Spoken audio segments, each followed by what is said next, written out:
So today is the 21st of November, 2021. And at this time we have the opportunity to train our minds in samadhi, in collectedness, to make our minds firm and stable.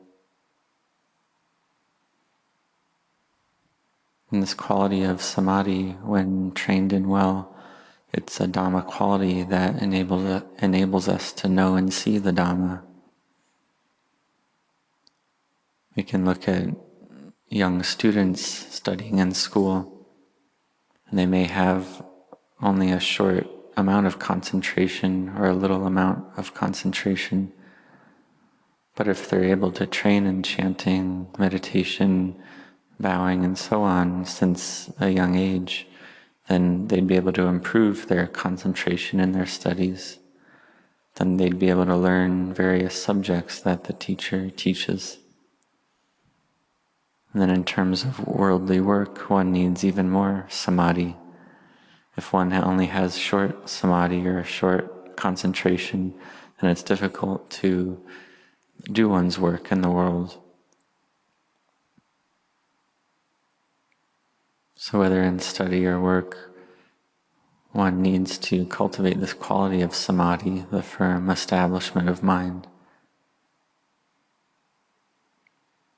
And in Dhamma practice, we practice samadhi to bring our minds to peace. This is something we do to develop and cultivate our minds, to make them higher, to give rise to wisdom. And we see that in the 7 bojjhangas, the 7 factors for enlightenment.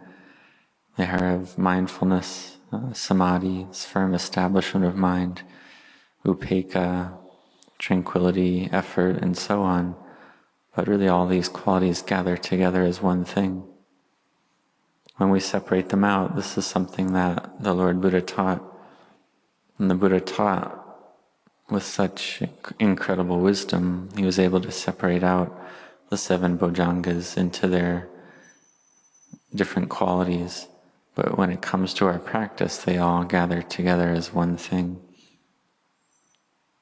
Just like the Noble Eightfold Path, we separate it out into qualities like right view and right intention, but in truth they all gather together in sila, samadhi, and panya, virtue, collectedness, and wisdom. So when we practice sitting and walking meditation, then these qualities are all there already. Sila, samadhi, and panya are gathered together already. When we meditate like this, they don't go anywhere. And sila, samadhi, and panya train the mind well in order to see and know the Dhamma. So we see the sila, samadhi, and panya are in the mind, in the citta. The mind like this has wisdom. And we may ask, well, is wisdom outside of the mind? So the mind that practices like this gives rise to knowledge and understanding, is able to fight with the kilesas, with defilements, to bring the mind to purity. And so sila, samadhi, and panya, we use them as tools to train the mind to meet with the Dhamma. When we travel far on the path, we use sila, samadhi, and panya like a vehicle in order to reach our destination. Just like when we use a boat to reach our destination. But when we arrive at our destination, we don't use the boat anymore. We put the boat away and leave it there. Just like sila, samadhi, and panya, it's a vehicle to realize freedom, to attain to the Dhamma. But when we reach that, then we put the vehicle down. We see that the world has many paths. The human world and the Deva world as well has many paths. Paths that the Devas use to travel very quickly. And when the mind is trained well, then sila, samadhi, and panya can be put down when the goal is reached. But if you haven't yet reached the goal, then you have to use sila, samadhi, and panya first. Use sila, samadhi, and panya in order to see the Dhamma. And the seeing of the Dhamma is something that's not difficult. The mind that's lost and deluded, we know already. It's lost in clinging and attachment, and we know that this gives rise to suffering. So if we don't have clinging, then we don't have suffering. So we should understand this. And to understand this, we should practice and train our minds a lot, have a lot of effort, because life is something uncertain. We don't know when our lives will end. So therefore we must practice and train our hearts and minds. Do this every single day. Train our minds every day to give rise to wisdom. And wisdom arises, we're not intent, or we don't try to have wisdom arise, but wisdom arises on its own. The knowledge and clear understanding arise. We can have rapture for 3 days and 3 nights. We see not self clearly. So may you practice and train in this, have effort.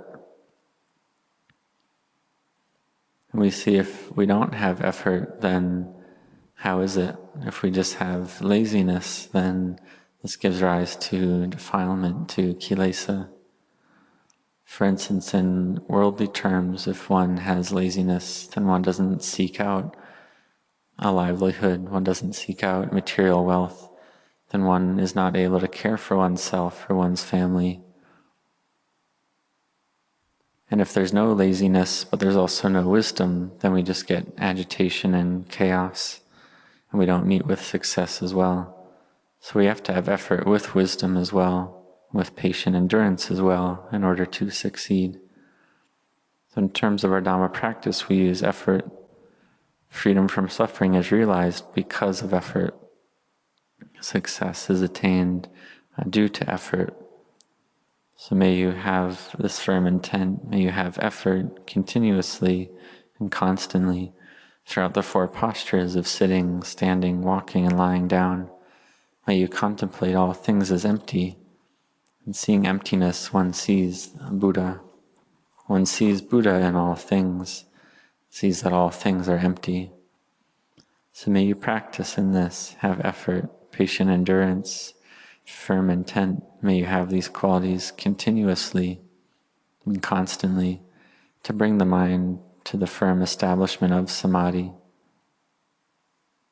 And this is something that's, when you realize samadhi, then you see that it's something that's very good, very excellent. The mind that doesn't waver, not getting lost in liking and disliking. So may you set your hearts to practice in this way. Do a lot of meditation and mental cultivation. May you be intent in your practice.